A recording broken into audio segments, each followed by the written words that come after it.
Good evening.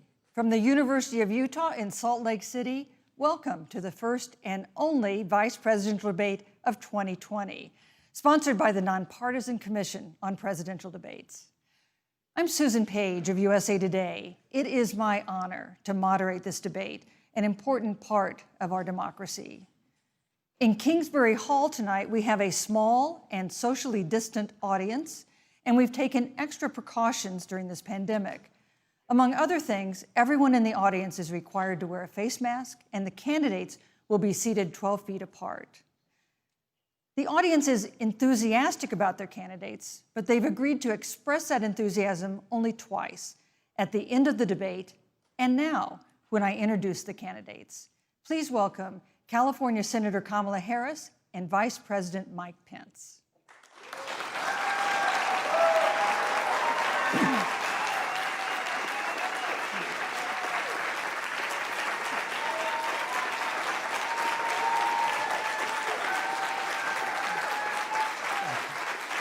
Thank you.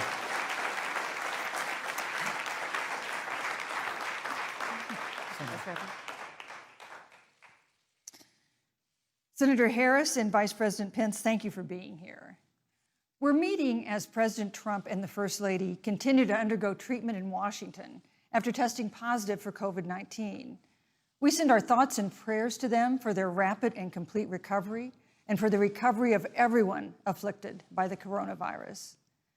The two campaigns and the Commission on Presidential Debates have agreed to the ground rules for tonight. I'm here to enforce them on behalf of the millions of Americans who are watching. One note, no one in either campaign or at the Commission or anywhere else has been told in advance what topics I'll raise or what questions I'll ask. This 90-minute debate will be divided into 9 segments of about 10 minutes each. I'll begin a segment by posing a question to each of you, sometimes the same question, sometimes a different question on the same topic. You will then have 2 minutes to answer without interruption by me or the other candidate. Then we'll take 6 minutes or so to discuss the issue. At that point, although there will always be more to say, we'll move on to the next topic. We want a debate that is lively, but Americans also deserve a discussion that is civil. These are tumultuous times, but we can and will have a respectful exchange about the big issues facing our nation. Let's begin with the ongoing pandemic that has cost our country so much. Senator Harris, the coronavirus is not under control. Over the past week, Johns Hopkins reports that 39 states have had more COVID cases over the past 7 days than in the week before. 9 states have set new records. Even if a vaccine is released soon, the next administration will face hard choices. What would a Biden administration do in January and February that a Trump administration wouldn't do? Would you impose new lockdowns for businesses and schools and hotspots? A federal mandate to wear masks? You have 2 minutes to respond without interruption. Thank you, Susan. Well, the American people have witnessed what is the greatest failure of any presidential administration in the history of our country. And here are the facts. 210,000 dead people in our country in just the last several months. Over 7 million people who have contracted this disease. 1 in 5 businesses closed. We're looking at frontline workers who have been treated like sacrificial workers. We are looking at over 30 million people who in the last several months had to file for unemployment. And here's the thing. On January 28th, the Vice President and the President were informed about the nature of this pandemic. They were informed that it's lethal in consequence, that it is airborne, that it will affect young people, and that it would be contracted because it is airborne. And they knew what was happening, and they didn't tell you. Can you imagine if you knew on January 28th, as opposed to March 13th, what they knew, what you might have done to prepare? They knew and they covered it up. The president said it was a hoax. They minimize the seriousness of it. The president said, you're on one side of his ledger if you wear a mask, you're on the other side of his ledger if you don't. And in spite of all of that, today they still don't have a plan. They still don't have a plan. Well, Joe Biden does. And our plan is about what we need to do around a national strategy for contact tracing, for testing, for administration of the vaccine, and making sure that it will be free for all. That is the plan that Joe Biden has and that I have, knowing that we have to get a hold of what has been going on, and we need to save our country. And Joe Biden is the best leader to do that, and frankly, this administration has forfeited their right to re-election based on this. Thank you, Senator Harris. Vice President Pence, more than 210,000 Americans have died of COVID-19 since February. The U.S. death toll as a percentage of our population is higher than that of almost every other wealthy nation on earth. For instance, our death rate is 2.5 times that of Canada next door. You head the administration's coronavirus task force. Why is the U.S. death toll as a percentage of our population higher than that of almost every other wealthy country? And you have 2 minutes to respond without interruption. Susan, thank you. And I want to thank the Commission and the University of Utah for hosting this event. And Senator Harris, it's a privilege to be on the stage with you. Our nation has gone through a very challenging time this year. But I want the American people to know that from the very first day, President Donald Trump has put the health of America first. Before, there were more than 5 cases in the United States, all people who had returned from China. President Donald Trump did what no other American president had ever done, and that was he suspended all travel from China, the second largest economy in the world. Now, Senator Joe Biden opposed that decision. He said it was xenophobic and hysterical. But I can tell you, having led the White House Coronavirus Task Force, that decision alone by President Trump bought us invaluable time to stand up the greatest national mobilization since World War II. And I believe it saved hundreds of thousands of American lives. Because with that time, we were able to reinvent testing. More than 115 million tests have been done to date. We were able to see to the delivery of billions of supplies so our doctors and nurses had the resources support they needed. And we began, really, before the month of February was out, to develop a vaccine and to develop medicines and therapeutics that have been saving lives all along the way.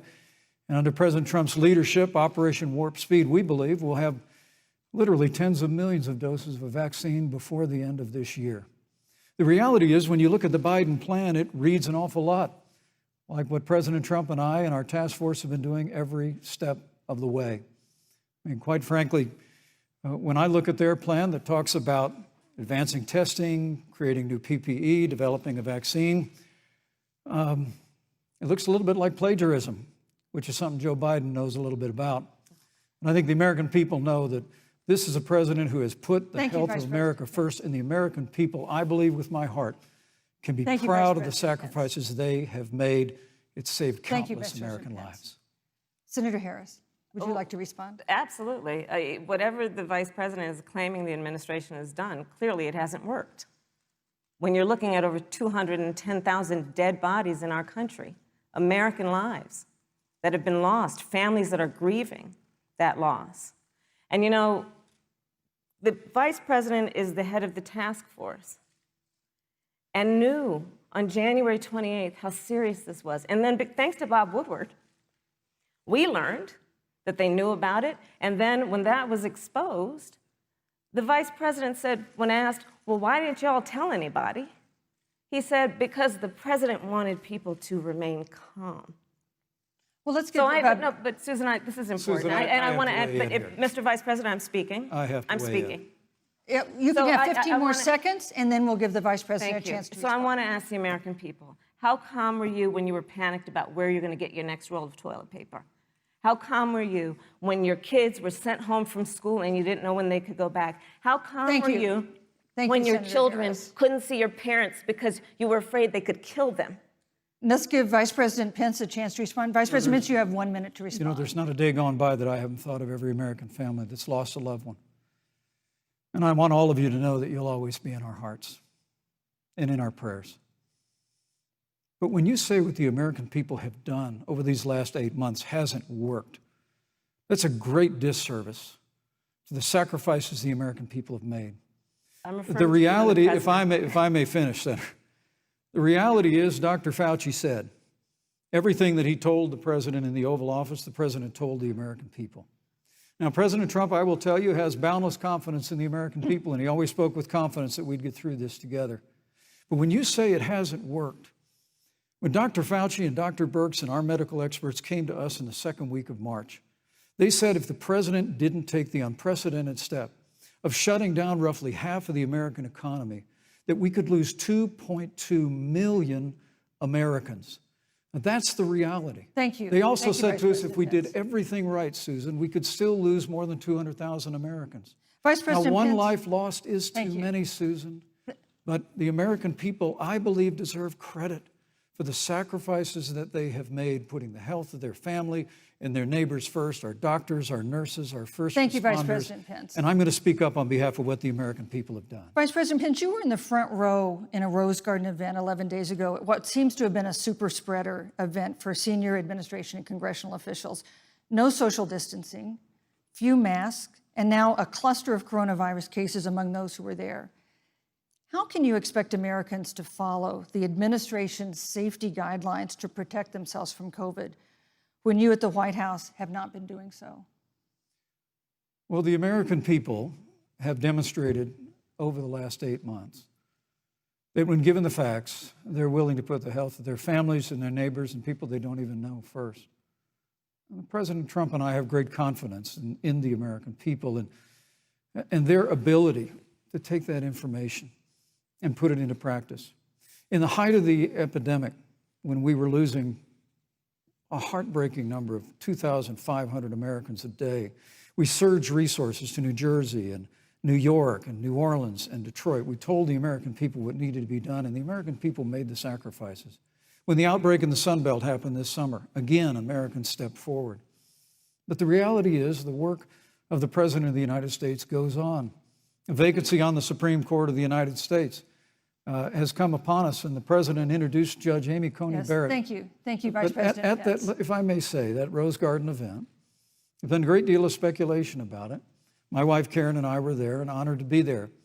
Many of the people who were at that event, Susan, actually were tested for coronavirus, and it was an outdoor event, which all of our scientists regularly and routinely advise. The difference here is President Trump and I trust the American people to make choices in the best interest of their health. Joe Biden and Kamala Harris consistently talk about mandates, and not just mandates with the coronavirus, but a government takeover of health care, Thank you, the Vice Green New President Deal, all government control. We're about freedom and respecting the freedom of the American people. Let's talk about respecting the American people. You respect the American people when you tell them the truth. You respect the American people when you have the courage Which we've to be a always leader done. speaking of those things that you may not want people to hear, but they need to hear so they can protect themselves. But this administration stood on information that if you had as a parent, if you had as a worker, knowing you didn't have enough money saved up, and now you're standing in a food line because of the ineptitude of an administration that was unwilling to speak the truth to the American people. So let's talk about caring about the American people. The American people have had to sacrifice far too much because of the incompetence of this administration. It is asking too much of the people. Susan, we talked about Vice It is President asking Pence. too much of the people. Look- That they would not be equipped with the information they need to help themselves to protect Susan, their the parents President- and No, their I'm children. sorry. Kamala Harris, Senator Harris, I'm sorry. It's fine, I'm Kamala. No, you're Senator Harris to me. For life to get back to normal, Dr. Anthony Fauci and other experts say that most of the people who can be vaccinated need to be vaccinated. But half of Americans now say they wouldn't take a vaccine if it was released now. If the Trump administration approves a vaccine before or after the election, should Americans take it, and would you take it? If the public health professionals, if Dr. Fauci, if the doctors tell us that we should take it, I'll be the first in line to take it, absolutely. But if Donald Trump tells us that we should take it, I'm not taking it. Vice President Pence, there have been a lot of repercussions from this pandemic. In recent days, the president's diagnosis of COVID-19 has underscored the importance of the job that you hold and that you are seeking. That's our second topic tonight. It's the role of the vice president. One of you will make history on January 20th. You will be the vice president to the oldest president the United States has ever had. Donald Trump will be 74 years old on Inauguration Day. Joe Biden will be 78 years old. That already has raised concerns among some voters, concerns that have been sharpened by President Trump's hospitalization in recent days. Vice President Pence, have you had a conversation or reached an agreement with President Trump about safeguards or procedures when it comes to the issue of presidential disability? And if not, do you think you should? You have 2 minutes without interruption.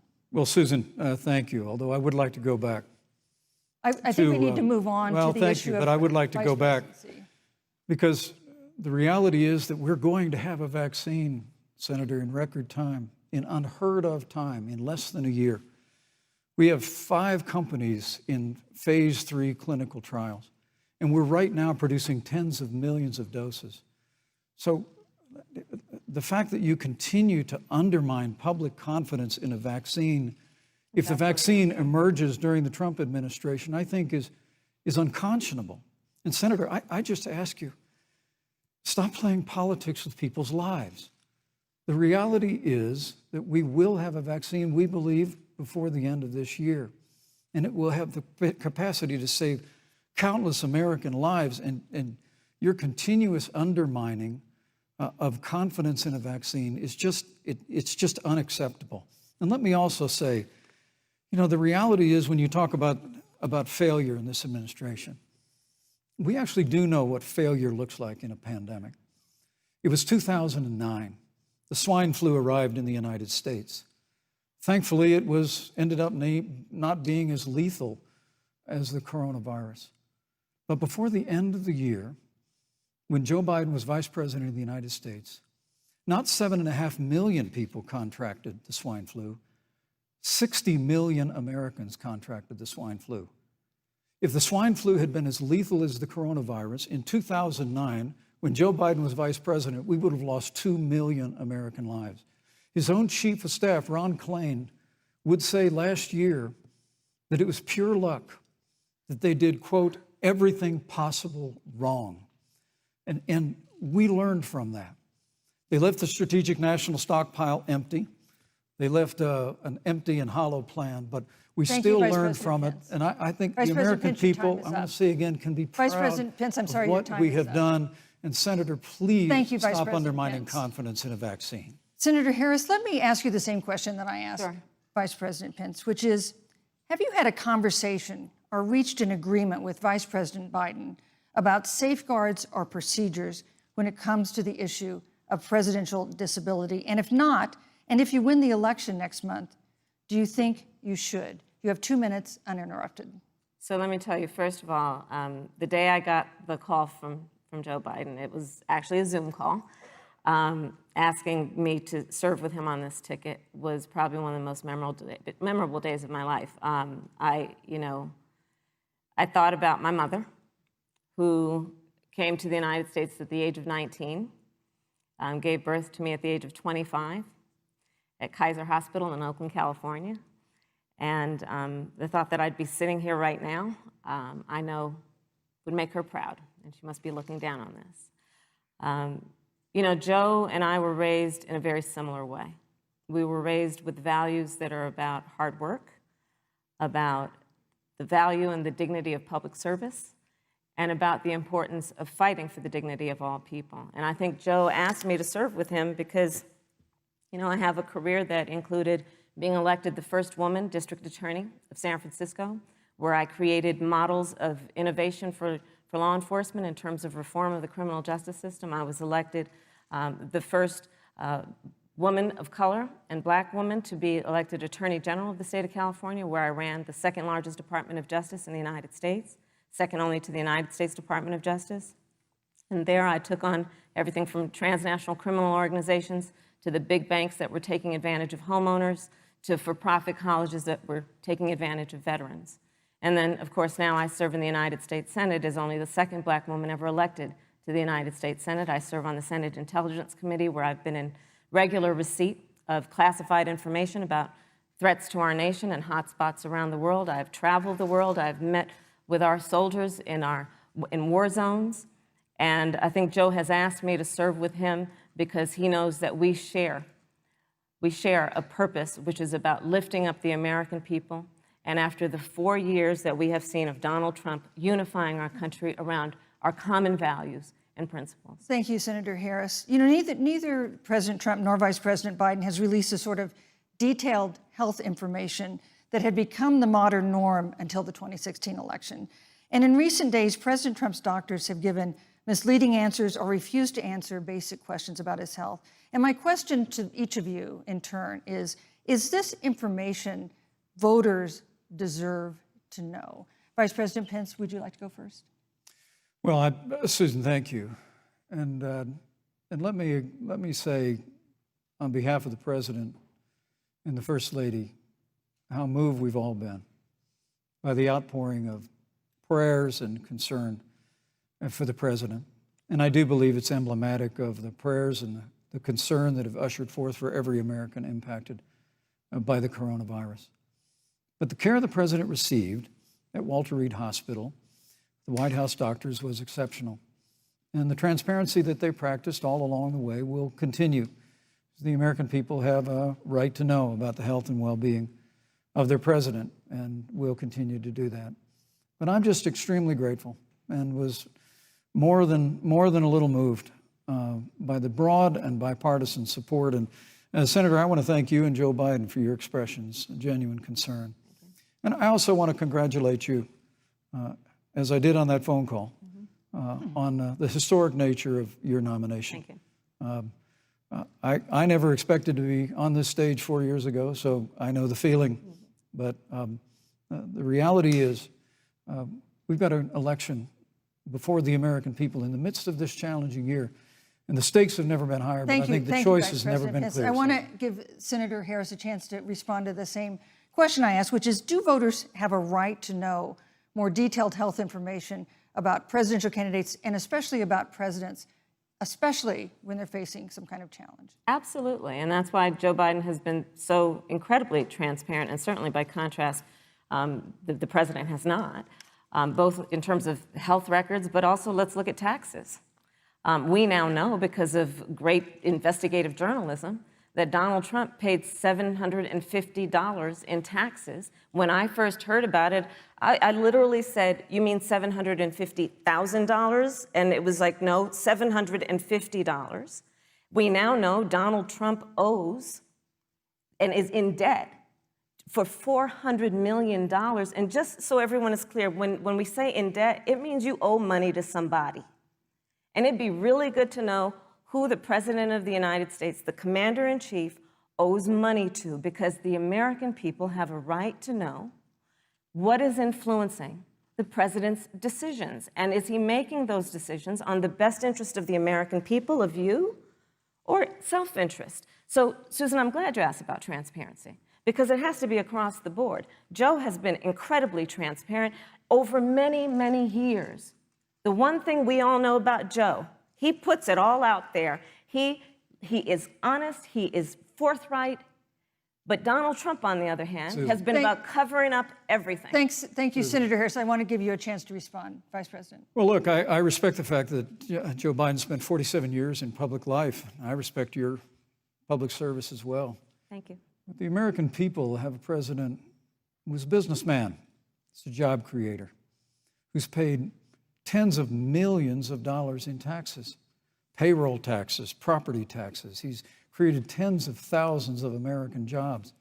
And the president said those public reports are not accurate. And the president's also released literally stacks of financial disclosures the American people can review just as the law allows. But the distinction here is that Joe Biden, 47 years in public service, compared to President Donald Trump, who brought all of that experience 4 years ago. Thank you, Vice and President. turned this economy around by cutting taxes, rolling back regulation, unleashing American energy, fighting for free and fair trade, and all of that's on the line if Joe Biden and Kamala Harris. You know, that's a good segue into our third topic, which is about the economy. This has been another aspect of life for Americans that's been so affected by this coronavirus. We have a jobs crisis brewing. On Friday, we learned that the unemployment rate had declined to 7.9% in September, but the job growth had stalled, and that was before the latest round of layoffs and furloughs in the airline industry at Disney and elsewhere. Hundreds of thousands of discouraged workers have stopped looking for work. Nearly 11 million jobs that existed at the beginning of the year haven't been replaced. Those hardest hit include Latinos, Blacks, and women. Senator Harris, the Biden-Harris campaign has proposed new programs to boost the economy, and you would pay for that new spending by raising $4 trillion in taxes on wealthy individuals and corporations. Some economists warn that could curb entrepreneurial ventures that fuel growth and create jobs. Would raising taxes put the recovery at risk? And you have 2 minutes to answer uninterrupted. Thank you. On the issue of the economy, I think there couldn't be a more fundamental difference between Donald Trump and Joe Biden. Joe Biden believes you measure the health and the strength of America's economy based on the health and the strength of the American worker and the American family. On the other hand, you have Donald Trump, who measures the strength of the economy based on how rich people are doing, which is why he passed a tax bill benefiting the top 1% and the biggest corporations of America, leading to a $2 trillion deficit that the American people are going to have to pay for. On day one, Joe Biden will repeal that tax bill. He'll get rid of it. And what he'll do with the money is invest it in the American people. And through a plan that is about investing in infrastructure, something that Donald Trump said he would do. I remember hearing about some infrastructure week. I don't think it ever happened. But Joe Biden will do that. He'll invest in infrastructure. It's about upgrading our roads and bridges, but also investing in clean energy and renewable energy. Joe is going to invest that money in what we need to do around innovation. There was a time when our country believed in science and invested in research and development so that we were an innovation leader on the globe. Joe Biden will use that money to invest in education. So, for example, for folks who want to go to a 2-year community college, it will be free. If you come from a family that makes less than $125,000, you'll go to a public university for free. And across the board, we'll make sure that if you have student loan debt, it's cut by $10,000. That's how Joe Biden thinks about the economy, which is it's about investing in the people of our country as opposed to passing a tax bill, which had the benefit of letting American corporations go offshore to do their business. Thank you, You're Senator welcome. Harris. Vice President Pence, your administration has been predicting a rapid and robust recovery, but the latest economic report suggests that's not happening. Should Americans be braced for an economic comeback that is going to take not months, but a year or more? You have 2 minutes to answer uninterrupted. When President Trump and I took office, America had gone through the slowest economic recovery since the Great Depression. Because when Joe Biden was vice president, they tried to tax and spend and regulate and bail our way back to a growing economy. President Trump cut taxes across the board. Despite what Senator Harris says, the average American family of 4 had $2,000 in savings in taxes. And with the rise in wages that occurred, most predominantly for blue-collar, hardworking Americans, the average household income for a family of 4 increased by $4,000 following President Trump's tax cuts. But America, you just heard Senator Harris tell you, on day one, Joe Biden's going to raise your taxes. It's really remarkable to think, Susan.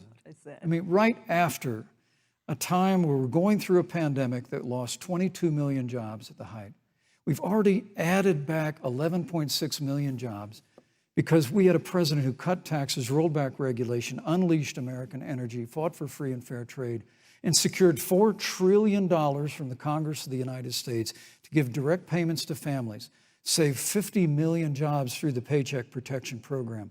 We literally have spared no expense to help the American people and the American worker through this.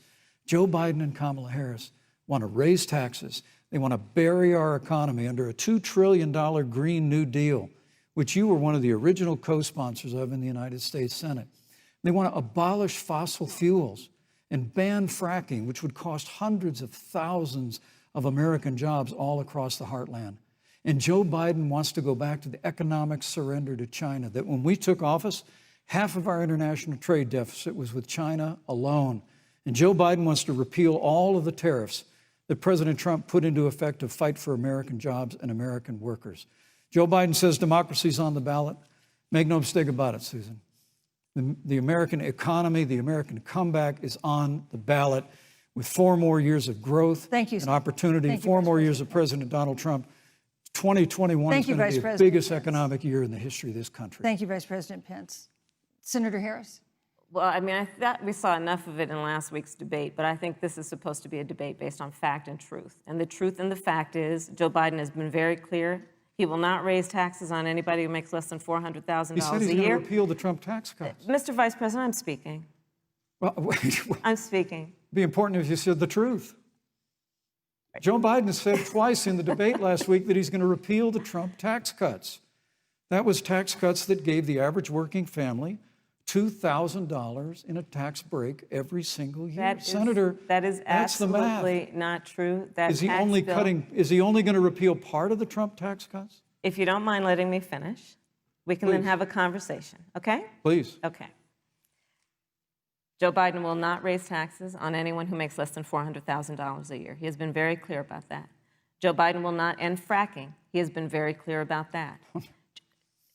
Joe Biden is the one who, during the Great Recession, was responsible for the Recovery Act that brought America back. And now the Trump-Pence administration wants to take credit when they rode the coattails of Joe Biden's success for the economy that they had at the beginning of their term. Of course, now the economy is a complete disaster. But Joe Biden, on the one hand, did that. On the other hand, you have Donald Trump, who has reigned over a recession that is being compared to the Great Depression.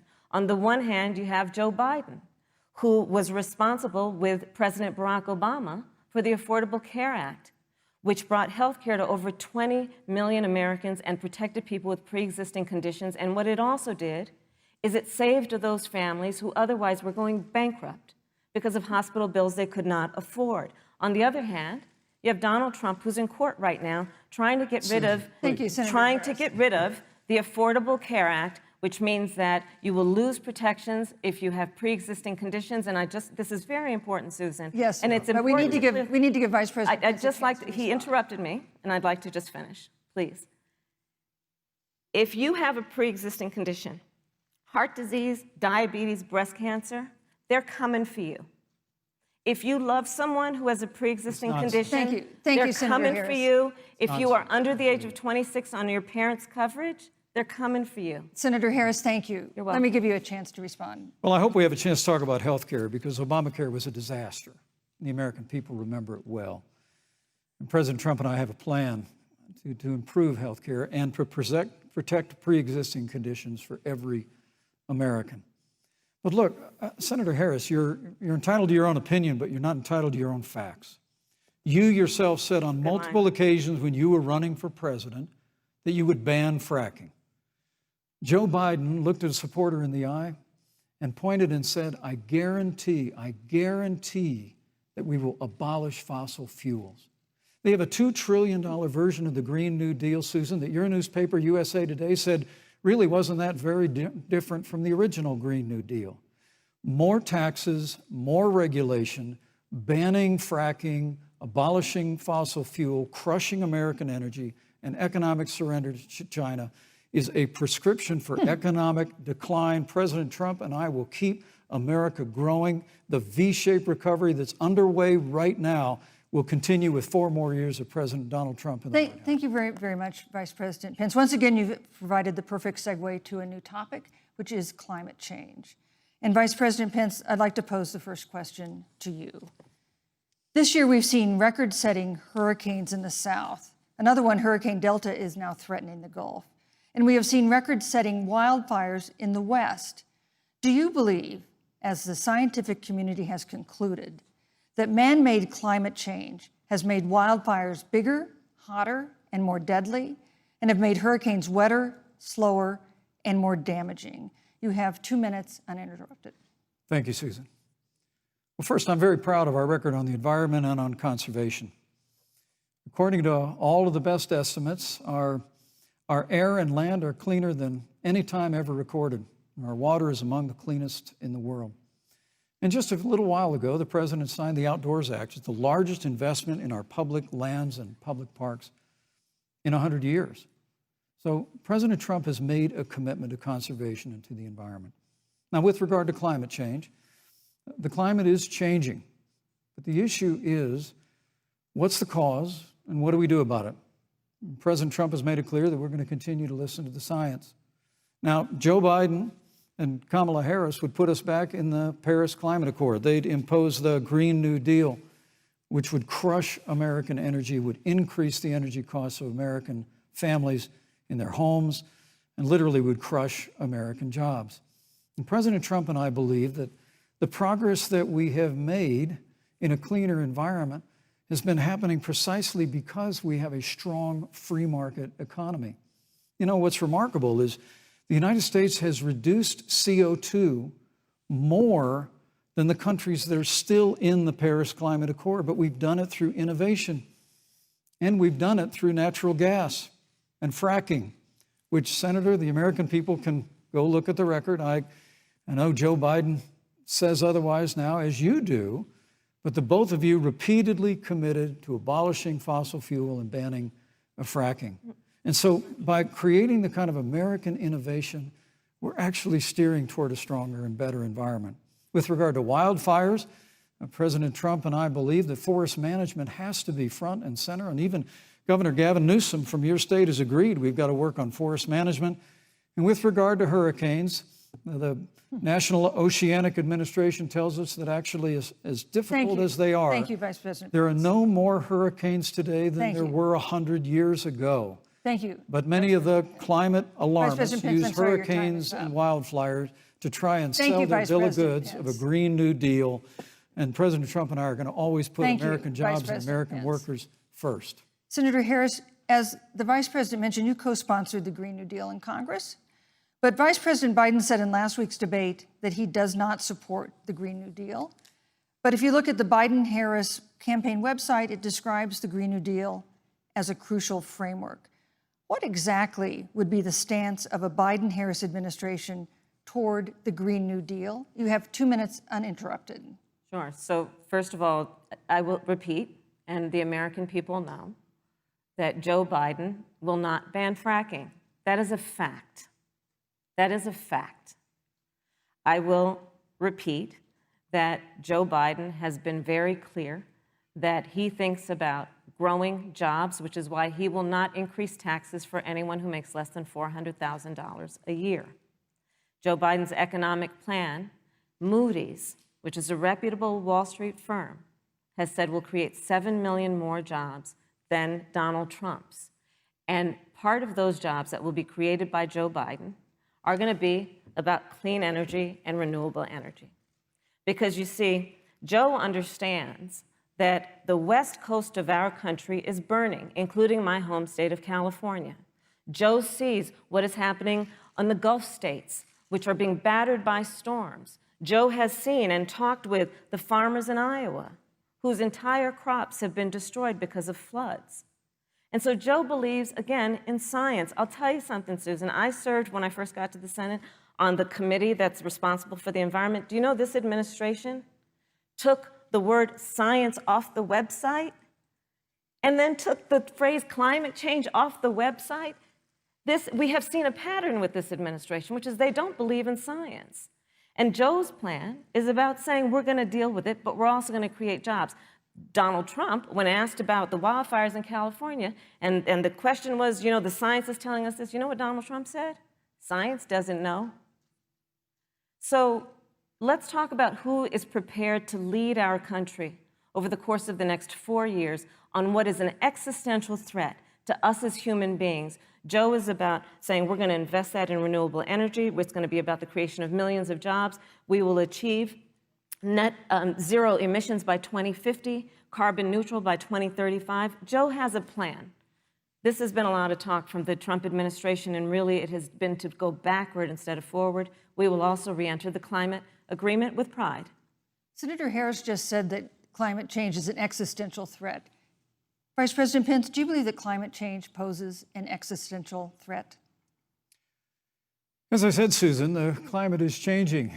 We'll follow the science.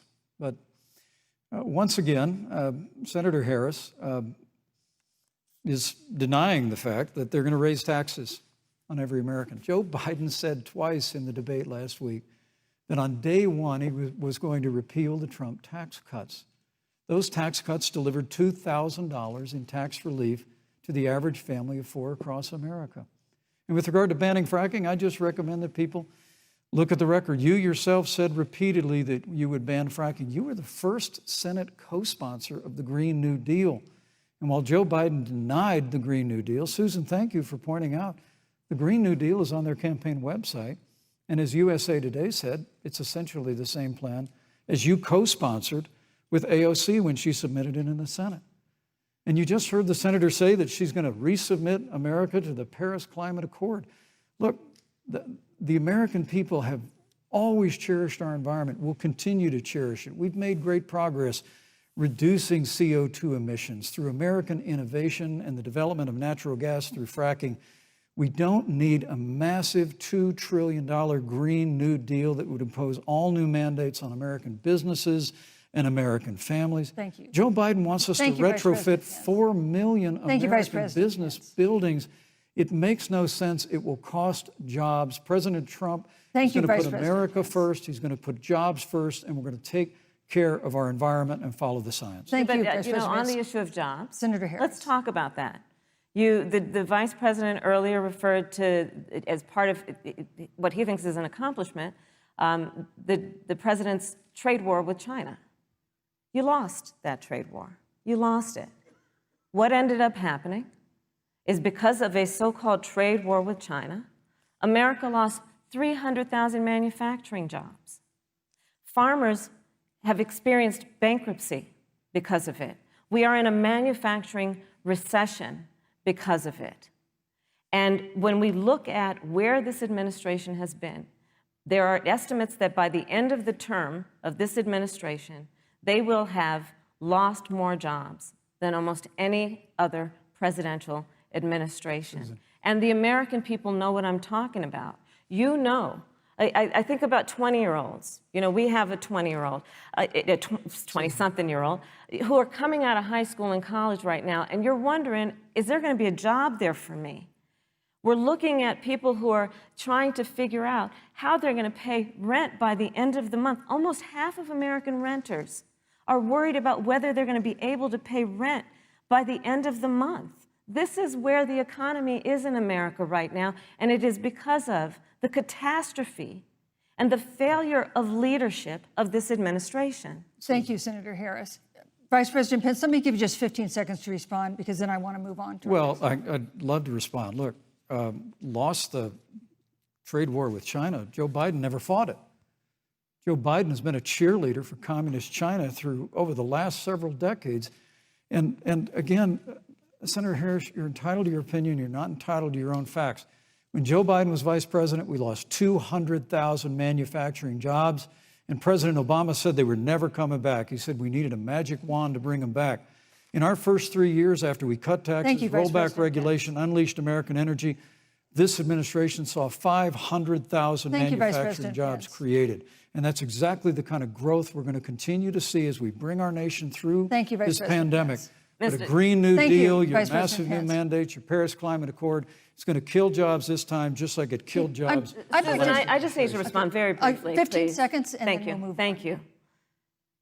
Joe Biden is responsible for saving America's auto industry, and you voted against it. So let's set the record straight. Thank you. Yeah. I'd like to talk about China. We have, as our next topic, we have no more complicated or consequential foreign relationship than the one with China. It is a huge market for American agricultural goods. It's a potential partner in dealing with climate change in North Korea. And in a video tonight, President Trump again blamed it for the coronavirus, saying China will pay. Vice President Pence, how would you describe our fundamental relationship with China? Competitors, adversaries, enemies? You have 2 minutes. Thank you, Susan. Well, before I leave that, let me speak to voting records if I can. You know, everybody knows that NAFTA cost literally thousands of American factories to close. We saw automotive jobs go south of the border. President Trump fought to renegotiate NAFTA. And the United States-Mexico-Canada agreement is now the law of the land. American people deserve to know Senator Kamala Harris was one of only 10 members of the Senate to vote against the USMCA. It was a huge win for American auto workers. It was a huge win for American farmers, especially dairy in the upper Midwest. But Senator, you said it didn't go far enough on climate change, that you put your radical environmental agenda ahead of American auto workers and ahead of American jobs. I think the American people deserve to know that. It's probably why Newsweek magazine said that Kamala Harris was the most liberal member of the United States Senate in 2019, more liberal than Bernie Sanders, more liberal than any of the others in the United States Senate. So now with regard to China, look, Susan, first and foremost, China is to blame for the coronavirus. And President Trump is not happy about it. He's made that very clear, made it clear again today. China and the World Health Organization did not play straight with the American people. They did not let our personnel into China to get information on the coronavirus until the middle of February. Fortunately, President Trump, in dealing with China from the outset of this administration, standing up to China that had been taking advantage of America for decades in the wake of Joe Biden's cheerleading for China, President Trump made that decision before the end of January to suspend all travel from China. And again, the American people deserve to know Joe Biden opposed President Trump's decision to suspend all travel from China. He said it was hysterical. He said it was Thank you, Vice xenophobic. President Pence. But President Trump has Vice President stood Pence, up your to time is China. up. We're going to continue to stand strong. Thank you, Vice President Pence. We want to improve the relationship, but we're going to level the playing field, and we're going to hold Vice President China Pence. accountable for what they did to America with the coronavirus. Thank you. Senator Harris, let me ask you the same question that I asked the Vice President. How would you describe our fundamental relationship with China? Are we competitors, adversaries, enemies? You'll have 2 minutes uninterrupted. Susan, the Trump administration's perspective and approach to China has resulted in the loss of American lives, American jobs, and America's standing. There's a weird obsession that President Trump has had with getting rid of whatever accomplishment was achieved by President Obama and Vice President Biden. For example, they created within the White House an office that basically was responsible for monitoring pandemics. They got rid of it. Not true. There was a team of disease experts that President Obama and Vice President Biden dispatched to China to monitor what is now predictable and what might happen. They pulled them out. We now are looking at 210,000 Americans who have lost their lives. Let's look at the job situation. We mentioned before the trade deal, the trade war, they wanted to call it, with China. It resulted in the loss of over 300 manufacturing jobs and a manufacturing recession, and the American consumer paying thousands of dollars more for goods because of that failed war that they called it. Then let's talk about standing. Pew, a reputable research firm, has done an analysis that shows that leaders of all of our formerly allied countries have now decided that they hold in greater esteem and respect Xi Jinping, the head of the Chinese Communist Party, than they do Donald Trump, the President of the United States, the Commander-in-Chief of the United States. This is where we are today because of a failure of leadership by this administration. Senator Harris, we've seen changes in the role of the United States in terms of global leadership over the past 4 years. And of course, times do change. What's your definition? We've seen strains with China, of course, as the Vice President mentioned. We've seen strains with our traditional allies in NATO and elsewhere. What is your definition of the role of American leadership in 2020? So, Joe is, I love talking with Joe about a lot of these issues. And, Joe, I think he said it quite well. He says, foreign policy, it might sound complicated, but really it's relationships. So just think about it as relationships. And so we know this in our personal and professional relationships. You got to keep your word to your friends. You got to be loyal to your friends. People who've stood with you, got to stand with them. You got to know who your adversaries are and keep them in check. But what we have seen with Donald Trump is that he has betrayed our friends and embraced dictators around the world. Let's take, for example, Russia. So I serve on the Intelligence Committee of the United States Senate. America's intelligence community told us Russia interfered in the election of the President of the United States in 2016 and is playing in 2020. Christopher Wray, the director of the FBI, said the same. But Donald Trump, the commander-in-chief of the United States of America, prefers to take the word of Vladimir Putin over the word of the American intelligence community. You look at our friends at NATO. He has walked away from agreements. You can look at the Iran nuclear deal, which now has put us in a position where we are less safe because they are building up what might end up being a significant nuclear arsenal. We were in that deal, guys. We were in the Iran nuclear deal with friends, with allies around the country. And because of Donald Trump's unilateral approach to foreign policy, coupled with his isolationism, he pulled us out and has made America less safe. So, Susan, it's about relationships. And the thing that has always been part of the strength of our nation, in addition to our great military, has been that we keep our word. But Donald Trump doesn't understand that because he doesn't understand what it means to be honest. Thank you, Senator Harris. Vice President Pence, let me give you a chance to respond. Well, thank you. Well, President Trump kept his word when we moved the American embassy to Jerusalem, the capital of the state of Israel. When Joe Biden was vice president, they promised to do that, and they never did. We've stood strong with our allies, but we've been demanding. NATO is now contributing more to our common defense than ever before, thanks to President Trump's leadership. We've strengthened our alliances across the Asia-Pacific, and we've stood strong against those who would do us harm. When President Trump came into office, ISIS had captured an area of the Middle East the size of Pennsylvania. But President Trump unleashed the American military, and our armed forces destroyed the ISIS caliphate and took down their leader, al-Baghdadi, without one American casualty. Al-Baghdadi was responsible for the death of thousands. But notably, America's hearts today are with the family of Kayla Mueller, her parents of which are here with us tonight in Salt Lake City. Today, 2 of the ISIS killers responsible for Kayla Mueller's murder were brought to justice in the United States. Jihadi John was killed on the battlefield along with the other beetle. The reality is that when Joe Biden was vice president, we had an opportunity to save Kayla Mueller. It breaks my heart to reflect on it, but the military came into the Oval Office, presented a plan. They said they knew where Kayla was. Baghdadi had held her for 18 months, abused her mercilessly before they killed her. But when Joe Biden was vice president, they hesitated for a month.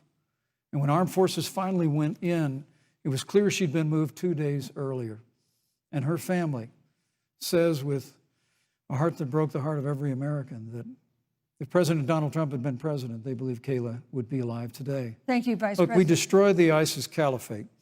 And you talk about re-entering the Iran nuclear deal. I mean, the last administration transferred $1.8 billion to the leading state sponsor Thank you, Vice of President terrorism. Pence. President Donald Trump got us out of the deal. Thank you, Vice President Pence. And when Qasem Soleimani was traveling to Baghdad Thank you, to do Vice President harm Pence. to Americans, President Donald Trump took Thank you, him Vice out. President Pence. And America is safer, our allies are safer, and the American people know President Donald Trump will never Thank you, hesitate Vice President to take Pence. action. I would like to give Senator Harris a chance to respond, but not at such great length because, of course, there are other topics we want to talk about. But I would like equal time. Yes. Thank you. Please go ahead. First of all, to the Mueller family, I know about your daughter's case, and I'm so sorry. I'm so sorry. What happened to her is awful, and it should have never happened. And I know Joe feels the same way. And I know that President Obama feels the same way. But you mentioned Soleimani. Let's start there. So after the strike on Soleimani, there was a counter strike on our troops in Iraq. And they suffered serious brain injuries. And do you know what Donald Trump dismissed them as? Headaches. And this is about a pattern of Donald Trump's, where he has referred to our men who are serving in our military as suckers and losers. Donald Trump, who went to Arlington Cemetery and stood above the graves of our fallen heroes and said, what's in it for them? Because, of course, he only thinks about what's in it for him. Let's take what he said about John McCain, a great American hero. And Donald Trump says he doesn't deserve to be called a hero because he was a prisoner of war. And this is very important when you want to talk about who is the current commander-in-chief and what they care about and what they don't care about. Public reporting that Russia had bounties on the heads of American soldiers. And you know what a bounty is? It's somebody puts a price on your head and they will pay it if you are killed. And Donald Trump had talked at least 6 times to Vladimir Putin and never brought up the subject. Joe Biden would never do that. Thank you. Joe Biden would, but Joe Biden would hold Russia to account for any threat to our nation's security or to our troops who are sacrificing their lives for the sake of our democracy and our safety. Thank you, Senator Harris. This is such an important issue, but we have other important issues as well. And Susan, I want to make sure we have a chance I really have talk to respond to that. Look, she has 15 seconds because well, I got to have more than that. Look, well, I'm sorry, but Vice President Pence, you've had more time than she's had so far. The slanders against President Donald Trump regarding men and women of our armed forces are absurd. I'm sorry, Vice President Pence. My son is a captain in the United States Marine Corps. My son-in-law is deployed in the United States Navy. I can assure all of you, with sons and daughters serving in our military, President Donald Trump not only respects but reveres all of those who serve in our armed forces, and any suggestion otherwise is ridiculous.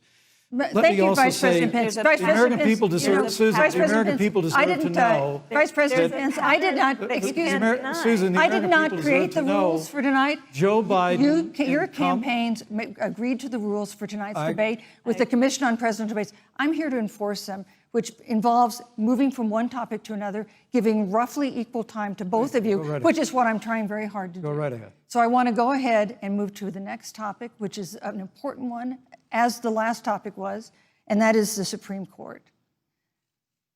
On Monday, the Senate Judiciary Committee is scheduled to open hearings on Amy Coney Barrett's nomination to the Supreme Court. Senator Harris, you'll be there as a member of the committee. Yes. Her confirmation would cement the court's conservative majority and make it likely open to more abortion restrictions, even to overturning the landmark Roe v. Wade ruling. Access to abortion would then be up to the states. Vice President Pence, you're the former governor of Indiana. If Roe v. Wade is overturned, what would you want Indiana to do? Would you want your home state to ban all abortions? You have 2 minutes, uninterrupted. Well, thank you for the question, but I'll use a little bit of my time to respond to that very important issue before. The American people deserve to know Qasem Soleimani, the Iranian general, was responsible for the death of hundreds of American service members. When the opportunity came, we saw him headed to Baghdad to kill more Americans. President Trump didn't hesitate, and Qasem Soleimani is gone. But you deserve to know that Joe Biden and Kamala Harris actually criticized the decision to take out Qasem Soleimani. It's really inexplicable, but with regard to Joe Biden, it's explainable, because history records that Joe Biden actually opposed the raid against Osama bin Laden. It's absolutely essential that we have a commander-in-chief who will not hesitate to act to protect American lives and to protect American service members, and that's what you have in President Donald Trump. Now, with regard to the Supreme Court of the United States, let me say President Trump and I could not be more enthusiastic about the opportunity to see Judge Amy Coney Barrett become Justice Amy Coney Barrett. She's a brilliant woman, and she will bring a lifetime of experience and a sizable American family to the Supreme Court of the United States. And our hope is, in the hearing next week, unlike Justice Kavanaugh received with treatment from you and others, we hope she gets a fair hearing. And we particularly hope that we don't see the kind of attacks on her Christian faith that we saw before. I mean, the Democrat chairman of the Judiciary Committee before, when Judge Barrett was being confirmed for the Court of Appeals, expressed concern that the dogma of her faith lived loudly in her. Dick Durbin of Illinois said that it was a concern. Senator, I know one of our judicial nominees you actually attacked because they were a member of the Catholic Knights of Columbus, just because the Knights of Columbus holds pro-life views and pro-marriage views. Thank you, Vice President Pence. So my hope is that when the hearing takes place, thank you, Vice President Pence. that Judge Amy Coney Barrett will be respected, Thank you, treated Vice President respectfully, Pence. voted and confirmed Thank to the you. Supreme Court of the United States. Senator Harris, you're the senator from and former Attorney General of California. So let me ask you a parallel question to the one I posed to the Vice President. If Roe v. Wade is overturned, what would you want California to do? Would you want your home state to enact no restrictions on access to abortion? And you have 2 minutes uninterrupted. Thank you, Susan. First of all, Joe Biden and I are both people of faith, and it's insulting to suggest that we would knock anyone for their faith. And in fact, Joe, if elected, will be only the second practicing Catholic as President of the United States. On the issue of this nomination, Joe and I are very clear, as are the majority of the American people. We are 27 days before the decision about who will be the next president of the United States. And, you know, before, when this conversation has come up, you know, it's been about election year or election time. We're literally in an election. Over 4 million people have voted. People are in the process of voting right now. And so Joe has been very clear, as the American people are. Let the American people fill that seat in the White House, and then we'll fill that seat on the United States Supreme Court. And to your point, Susan, the issues before us couldn't be more serious. There's the issue of choice, and I will always fight for a woman's right to make a decision about her own body. It should be her decision and not that of Donald Trump and the Vice President, Michael Pence. But let's also look at what else is before the court. It's the Affordable Care Act. Like, literally in the midst of a public health pandemic, when over 210,000 people have died and 7 million people probably have what will be in the future considered a pre-existing condition because you contracted the virus. Donald Trump is in court right now trying to get rid of the Affordable Care Act. And I said it before, and it bears repeating. This means that there will be no more protections, if they win, for people with pre-existing conditions. Yeah. This means that over 20 million people will lose your coverage. It means that if you're under the age of 26, you can't stay on your parents' coverage anymore. And here's the thing. The contrast couldn't be more clear. They're trying to get rid of the Affordable Care Act. Joe Biden is saying, let's expand coverage. Let's give you a choice of a public option or private coverage. Let's bring down premiums. Thank you, Senator Let's Harris. lower Medicare eligibility to 60. Thank you, Senator That's true Harris. leadership. You know, you mentioned earlier, Vice President Pence, that the president was committed to maintaining protections for people with pre-existing conditions. But you do have this court case that you are supporting, your administration supporting, that would strike down the Affordable Care Act. The president says, President Trump says that he's going to protect people with pre-existing conditions, but he has not explained how he would do that. And that was one of the toughest nuts to crack when they were passing the Affordable Care Act. So tell us specifically, how would your administration protect Americans with pre-existing conditions to have access to affordable insurance if the Affordable Care Act is struck down? Well, thank you, Susan. But let me just say, addressing your very first question, I couldn't be more proud to serve as vice president to a president who stands without apology for the sanctity of human life. I'm pro-life. I don't apologize for it. And this is another one of those cases where there's such a dramatic contrast. Joe Biden and Kamala Harris support taxpayer funding of abortion all the way up to the moment of birth, late-term abortion. They want to increase funding to Planned Parenthood of America. Now, for our part, I would never presume how Judge Amy Coney Barrett would rule on the Supreme Court of the United States, but we'll continue to stand strong for the right to life. When you speak about the Supreme Court, though, I think the American people really deserve an answer, Senator Harris.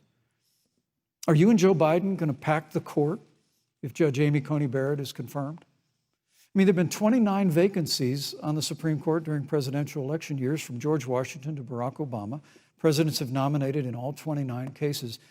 But your party is actually openly advocating adding seats to the Supreme Court, which has had 9 seats for 150 years, if you don't get your way. This is a classic case of if you can't win by the rules, you're going to change the rules. Now, you've refused to answer the question. Joe Biden has refused to answer the question. So I think the American people would really like to know, if Judge Amy Coney Barrett is confirmed at the Supreme Court of the United States, are you and Joe Biden, if somehow you win this election, going to pack the Supreme Court to get your way?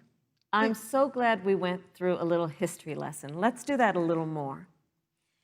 In 1864... Well, I'd like you to answer the question. Mr. Yes, Vice President, I'm please, speaking. very I'm fast. speaking. Okay. In 1864, one of the, I think, political heroes, certainly of the president, I assume of you also, Mr. Vice President, is Abraham Lincoln. Mm-hmm. Abraham Lincoln was up for re-election, and it was 27 days before the election, and a seat became open on the United States Supreme Court. Abraham Lincoln's party was in charge not only of the White House, but the Senate. But Honest Abe said it's not the right thing to do. The American people deserve to make the decision about who will be the next president of the United States, and then that person can select who will serve for a lifetime on the highest court of our land. And so Joe and I are very clear. The American people are voting right now, and it should be their decision about who will serve on this most important body for a lifetime. Thank you, And Senator the American Harris. people, Susan, are voting right now. They'd like to know if you and Joe Biden are going to pack the Supreme Court if you don't get your way in this nomination. Let's talk about packing. You once Come again on. gave a non-answer. Joe Biden gave a non-answer. Trying to answer you The now. American people deserve a straight answer. And if you haven't figured it out yet, the straight answer is they are going to pack the Supreme Court if they somehow win this election. Men and Mr. women, Vice President, I got to I tell you, think people across this country, if you cherish our Supreme Court, if you cherish the separation of powers, you need to reject the Biden-Harris ticket. Come November the 3rd, re-elect President Donald Trump, and we'll stand by that separation of powers in a 9-seat Supreme Court. Yeah, let's talk about packing the court then. Let's talk about the Please. fact. Yeah, I'm about to. So the Trump-Pence administration has been, because I sit on the Senate Judiciary Committee, Susan, as you mentioned, and I've witnessed the appointments for lifetime appointments to the federal courts, district courts, courts of appeal. People who are purely ideological, people who have been reviewed by legal professional organizations and found to have been not competent, are substandard. And do you know that of the 50 people who President Trump appointed to the Court of Appeals for lifetime appointments, not one is black? This is what they've been doing. You want to talk about packing a court? Let's have that discussion.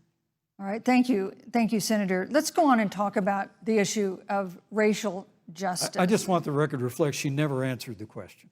So I think the American people, Thank maybe you. in the next debate, Joe Biden will answer the question, Thank you- but I think thank the you. American people know the answer. Thank you, Vice President. In March, Breonna Taylor, a 26-year-old emergency room technician in Louisville, was shot and killed after police officers executing a search warrant in a narcotics investigation broke into her apartment. The police said they identified themselves. Taylor's boyfriend said he didn't hear them do that. He used a gun registered to him to fire a shot, which wounded an officer. The officers then fired more than 20 rounds into the apartment. They say they were acting in self-defense.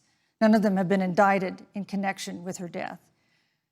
Senator Harris, in the case of Breonna Taylor, was justice done? You have 2 minutes. I don't believe so. And I've talked with Breonna's mother, Tamika Palmer.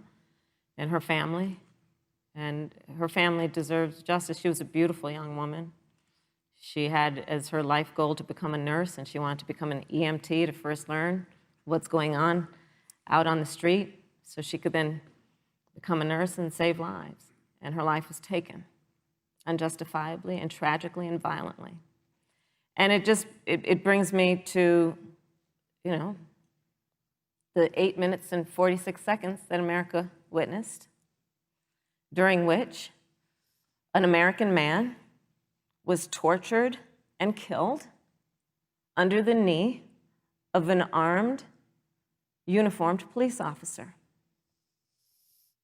And people around our country of every race, of every age, of every gender, perfect strangers to each other, marched shoulder to shoulder, arm in arm, fighting for us to finally achieve that ideal of equal justice under law. And I was a part of those peaceful protests.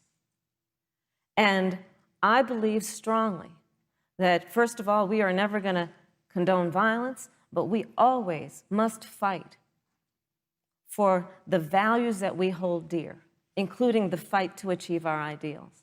And that's why Joe Biden and I have said on this subject, look, and I'm a former career prosecutor. I know what I'm talking about. Bad cops are bad for good cops.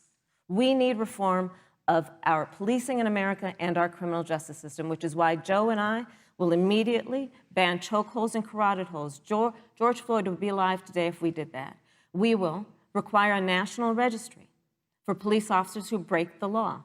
We will, on the issue of criminal justice reform, get rid of private prisons and cash bail, and we will decriminalize marijuana.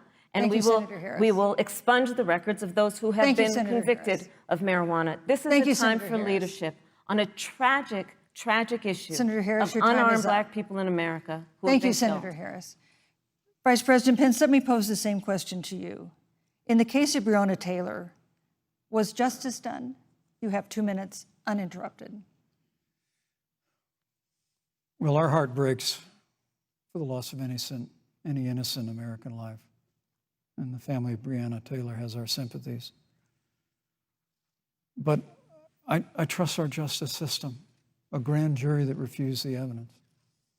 And it really is remarkable that as a former prosecutor, you would assume that an impaneled grand jury looking at all the evidence got it wrong. But you're entitled to your opinion, Senator. I think, look, and with regard to George Floyd, there's no excuse for what happened to George Floyd. And justice will be served. But there's also no excuse for the rioting and looting that followed. I mean, it really is astonishing. Flora Westbrook is with us here tonight in Salt Lake City. Just a few weeks ago, I stood at what used to be her salon. It was burned to the ground by rioters and looters. And Flora is still trying to put her life back together.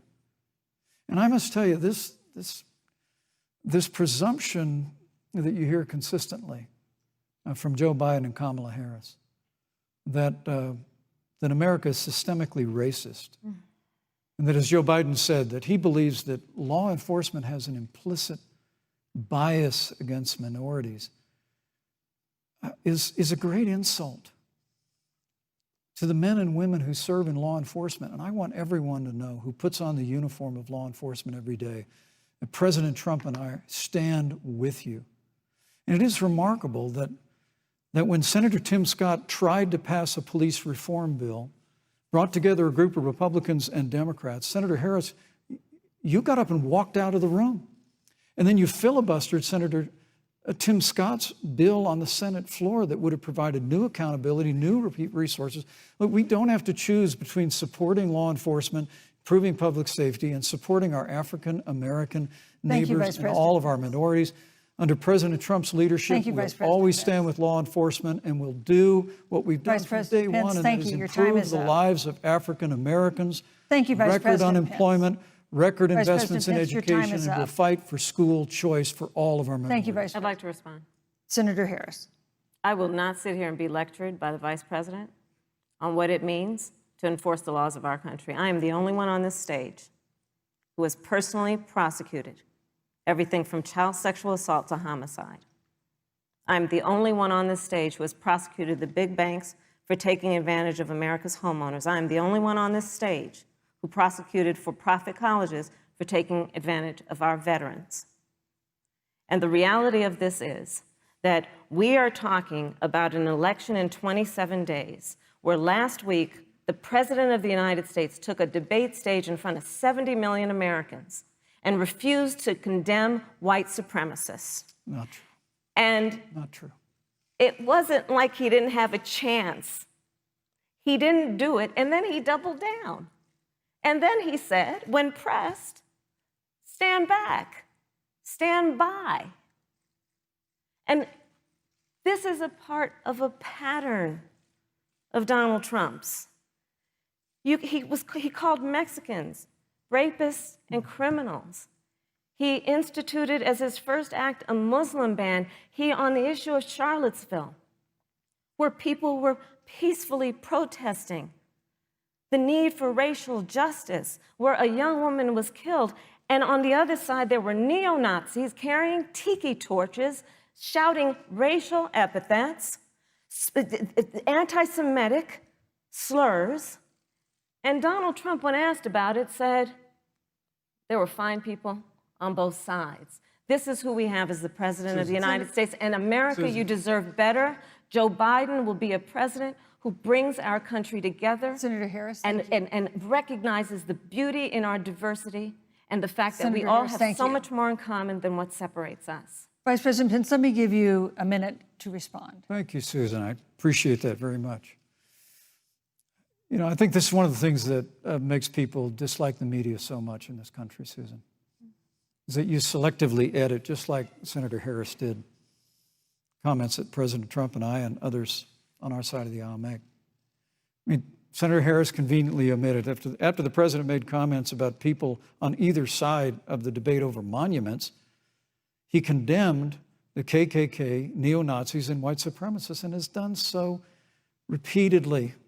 You're concerned that he doesn't condemn neo-Nazis. President Trump has Jewish grandchildren. His daughter and son-in-law are Jewish. This is a president who respects and cherishes all of the American people. But you talk about having personally prosecuted. I'm glad you brought up your record, Senator. Thank you. I really need to make this point. When you were DA in San Francisco, when you left office, African Americans were 19 times more likely to be prosecuted for minor drug offenses than whites and Hispanics. When you were Attorney General of California, you increased the disproportionate incarceration of blacks in California. You did nothing on criminal justice reform in California. You didn't lift a finger to pass the First Step Act on Capitol Hill. I mean, the reality is your record speaks for itself. President Trump and I have fought for criminal justice reform. Thank you, Vice President We've fought Pence. for educational choice and opportunities for African Americans, all of our Thank you, minorities. sir. And we'll do it for 4 more Thank years. you. You know, there is no more important issue than the final issue that we're going to talk about tonight, and that is the issue of the election itself. Susan, he attacked my record. I would like an opportunity to respond. Let me give you 30 seconds because we're running out of time. I appreciate that. First of all, having served as the Attorney General of the state of California, the work that I did is a model of what our nation needs to do, and we will be able to do under a Joe Biden presidency. Our agenda includes what this administration has failed to do. It will be about not only instituting a ban on chokeholds and carotid holes. Thank you. Not only. Thank you, Senator I Harris. would like to go through. These are points that you made earlier in the hour, and I want to talk about the election itself before we have to. But I want to talk about the connection between what Joe and I will do and my record, which includes I was the first statewide officer to institute a requirement that my agents would wear body cameras and keep them on full time. We were the first to initiate a requirement that there would be a training for law enforcement on implicit bias because, yes, Joe Biden and I recognize that implicit bias does exist, Mr. Vice President, contrary to what you may believe. We did the work of instituting reforms that were about investing in reentry. This is the work that we have done and the work we will do going forward. And again, I will not be lectured by the Vice President on our record of what we have done in terms of law enforcement and keeping our communities safe, and a commitment to reforming the criminal justice system of America. Thank you, Senator Harris. And I'd like to pose I'd like you to respond first to the question on our final topic, the election itself. President Trump has several times refused to commit himself to a peaceful transfer of power after the election.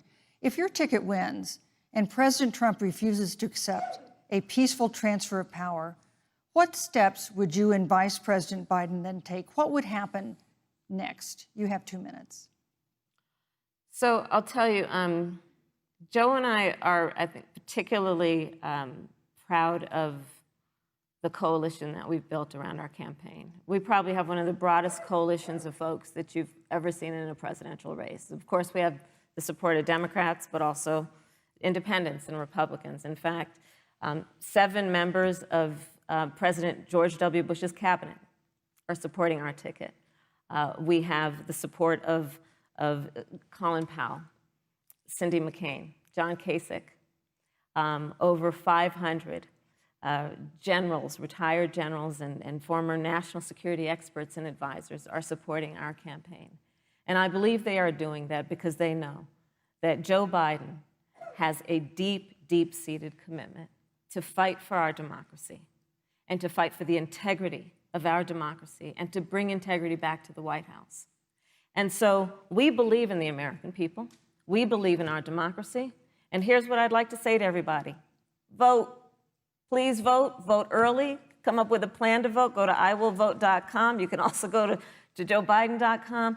We have it within our power in these next 27 days to make the decision about what will be the course of our country for the next 4 years. And it is within our power, and if we use our vote and we use our voice, we will win.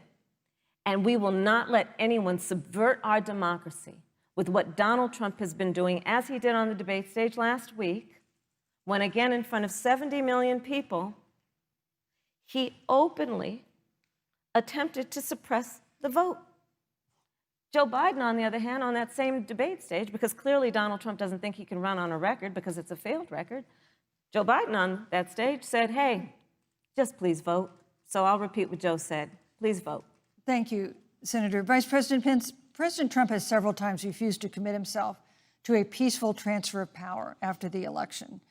If Vice President Biden is declared the winner and President Trump refuses to accept a peaceful transfer of power, what would be your role and responsibility as Vice President? What would you personally do? You have 2 minutes.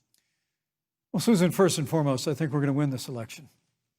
Because while Joe Biden and Kamala Harris rattle off a long litany of the establishment in Washington, D.C., an establishment that Joe Biden's been a part of for 47 years, President Donald Trump has launched a movement of everyday Americans from every walk of life.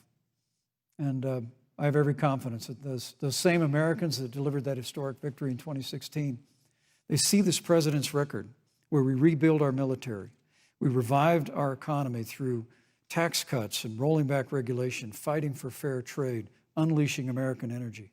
We appointed conservatives to our federal courts at every level. And we stood with the men and women of law enforcement every single day. And I think that movement of Americans has only grown stronger in the last 4 years.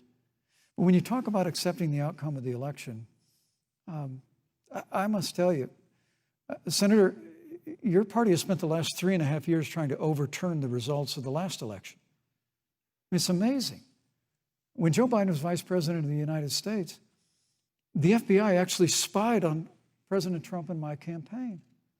I mean, there were documents released this week that the CIA actually made a referral to the FBI documenting that those allegations were coming from the Hillary Clinton campaign. And of course, we've all seen the avalanche, what you put the country through for the better part of 3 years until it was found that there was no obstruction, no collusion, case closed. And then, Senator Harris, you and your colleagues in the Congress tried to impeach the President of the United States over a phone call. And now Hillary Clinton has actually said to Joe Biden that in her words, under no circumstances should he concede the election. So let me just say, I think we're going to win this election. President Trump and I are fighting every day in courthouses to prevent Joe Biden and Kamala Harris from changing the rules and creating this universal mail-in voting that will create a massive opportunity for voter fraud. And we have a free and fair election. We know we're going to have confidence in it. And I believe in all my heart that President Donald Trump's going to be reelected for 4 more years. You know, I've written all the questions that I've asked tonight, but for the final question of the debate, I'd like to read a question that someone else wrote. The Utah Debate Commission asked students in the state to write essays about what they would like to ask you. And I want to close tonight's debate with the question posed by Brecklin Brown. She's an 8th grader at Springville Junior High in Springville, Utah. And here's what she wrote, quote, "When I watch the news, all I see is arguing between Democrats and Republicans. When I watch the news, all I see is citizen fighting against citizen. When I watch the news, all I see are 2 candidates from opposing parties trying to tear each other down. If our leaders can't get along, how are the citizens supposed to get along?" And then she added, "Your examples could make all the difference to bring us together," end quote. So to each of you in turn, I'd like you to take 1 minute and respond to Brecklin. Vice President Pence, you have 1 minute. Brecklin, it's a wonderful question. And let me just commend you for taking an interest in public life. I started following the news when I was very young. And in America, we believe in a free and open exchange of debate. And we celebrate that. And it's how we've created literally the freest and most prosperous nation in the history of the world.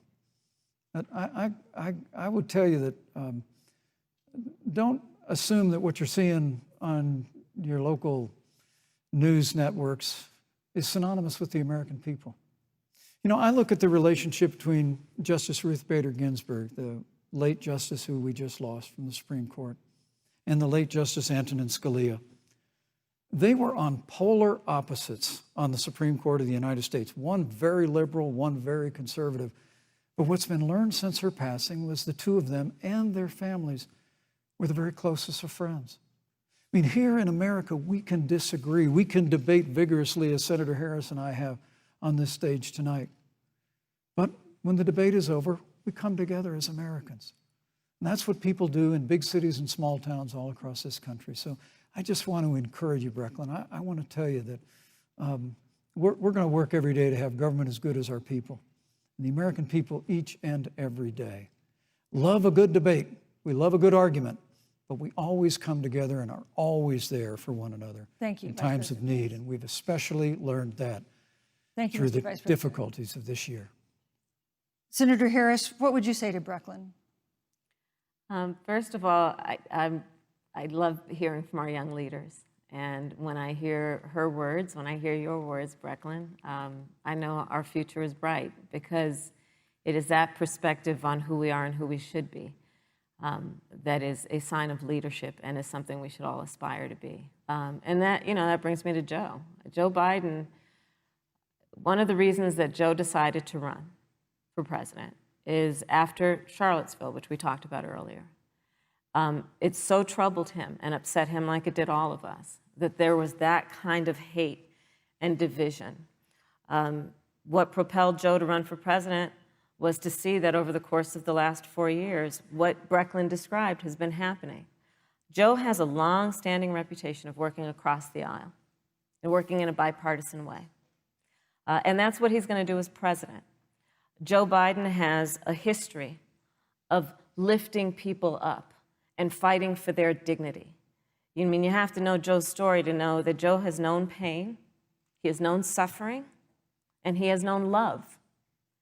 And so, Brecklin, when you think about the future, I do believe the future is bright.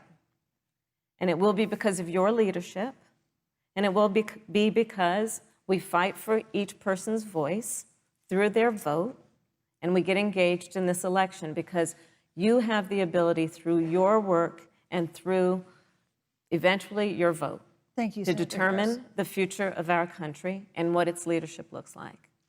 Thank you, Senator Harris. Thank you, Vice President Pence. Thank you so much for being with us tonight. We want to thank also the University of Utah for its hospitality, and most of all, our thanks to all the Americans who watched this debate tonight. Again, our best wishes for a quick recovery to President Trump, the First Lady, and everyone who is battling COVID-19. The second presidential debate is next week on October 15th, a town hall style debate in Miami. We hope you'll join us then. Good evening.